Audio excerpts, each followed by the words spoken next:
ठंड बढ़ने के साथ ही आमतौर पर हमारे घरों में क्या होता है, ब्लोअर्स का, हीटर्स का इस्तेमाल शुरू हो जाता है और खुली जगह पर हम देखते हैं कि जो लोग हैं वो लकड़ी जलाकर आग सेकते हुए, आग तापते हुए नजर आ जाते हैं। लेकिन ये जो आदत है, ये कितनी ज्यादा नुकसान आपको पहुंचा सकती है, मेजर हेल्थ रिस्क कैसे इससे हो सकता है, और खास तौर पर जो बुजुर्ग हैं और जो बच्चे हैं उन्हें कैसी सावधानियां बरतनी चाहिए, इस वीडियो में आज मैं आपको बताने वाला हूं। देखिए, जैसे कि आमतौर पर यह देखा गया है कि घरों के अंदर हम ब्लोअर्स का, हीटर्स का इस्तेमाल करते हैं ताकि जो कमरे हैं उनको गर्म रखा जा सके। आराम तो हमें मिलता है, लेकिन इस आराम के साथ साथ नुकसान भी, इसको लेकर हमें हैवी प्राइस भी पे करना पड़ता है अपने हेल्थ को लेकर। दरअसल होता क्या है, एक मैकेनिज्म पर ये जो अप्लायंसेस है वो काम करते हैं। वो मैकेनिज्म क्या होता है, जो ये अप्लायंसेस जब हवा को गर्म करते हैं तो इसके साथ ही जो हवा है उसमें मौजूद नमी धीरे धीरे कम होने लग जाती है। हालांकि बहुत से अप्लायंसेस में ये दावा किया जाता है कि वो ऐसे तकनीक के साथ काम करते हैं ताकि जो आपकी हवा है आपके कमरे में, उसमें जो नमी है वो वैसे ही रहती है। लेकिन ज़्यादातर ये देखा गया है जो अप्लायंसेस हैं वो आपकी घर के अंदर जो ह्यूमिडिटी उसको पूरी तरह से ख़त्म कर देते हैं, और इसका जो असर है, इसका जो साइड इफेक्ट है वो आपके शरीर पर नजर आता है। देखिए, डॉक्टर्स के मुताबिक जब इसको लेकर हमने डॉक्टर्स से बात की तो उन्होंने बहुत ही आसान तरीके से इसको एक्सप्लेन किया। डॉक्टर्स के मुताबिक होता यह है कि जब आप ब्लोअर्स या फिर हीटर का इस्तेमाल करते हैं तो इसका सीधा जो असर है वो सबसे पहले आपकी त्वचा पर नजर आता है और आपकी जो आंखों पर है नजर आता है। यानी कि आपकी जो त्वचा है उसमें आप ड्राइनेस धीरे धीरे फील करेंगे, और यही जो ड्राइनेस है वो आपकी आंखों में भी आप फील करेंगे। इसके बाद जो असर होता है, जब आप और ज्यादा लंबे वक्त तक, ड्यूरेशन तक हीटर या फिर ब्लोअर का इस्तेमाल करते हैं तो आपकी जो नाक की झिल्लियां हैं वो सूखने लग जाती हैं, वो ड्राई होने लग जाती हैं। और इसका असर क्या होता है,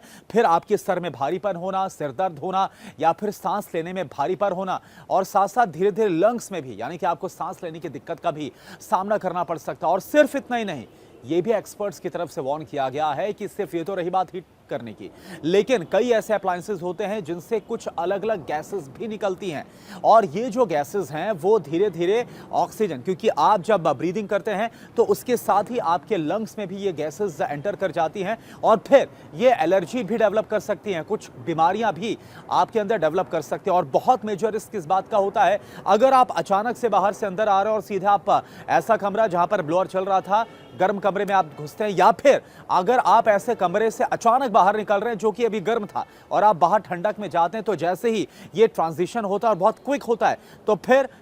अचानक टेम्परेचर चेंज होने से आप बीमार पड़ सकते हैं। और ऐसे में जो बुजुर्ग हैं और जो बच्चे हैं उन्हें खास सावधानी का ख्याल रखना चाहिए। और कुछ ऐसा ही लकड़ी को लेकर भी कहा गया है। आप जानते हैं कि जब लकड़ी पर हाथ सेका जाता है, फिर आग को तापा जाता है, जो कि आम बोलचाल की भाषा में बोला जाता है, तो उस दौरान आपने देखा होगा धुआं बहुत ज्यादा निकलता है। तो यहां पर भी यही दिक्कत है, आपकी आंखों पर असर पड़ सकता है, आपकी जो स्किन है वो काफी ड्राई हो सकती है, लाल पड़ सकती है, और इसके अलावा जो गैसेस उससे लगातार निकलती है, जब आप उसके कांटेक्ट में होते हैं, लगातार आप बैठे रहते हैं, तो ये गैसेस आपके बॉडी के अंदर जाती है, आप इनको इनहेल करते हैं, और इससे जो दिक्कतें हैं, लंग्स में जो दिक्कतें हैं वो आपको हो सकती हैं। तो कुल मिलाकर डॉक्टर्स ने ये बोला है कि एक बढ़िया उपाय यह है कि आप ऐसी चीजें खाएं, ऐसे चीजों का सेवन करें जो कि आपको गर्म रखे। मसलन मूंगफली है, मेथी है, ड्राई फ्रूट्स हैं, ऐसी बहुत सारी चीजें हैं। सूप का आप सेवन करिए जिससे आप नेचुरली खुद को, अपनी बॉडी को वार्म रख सकते हैं।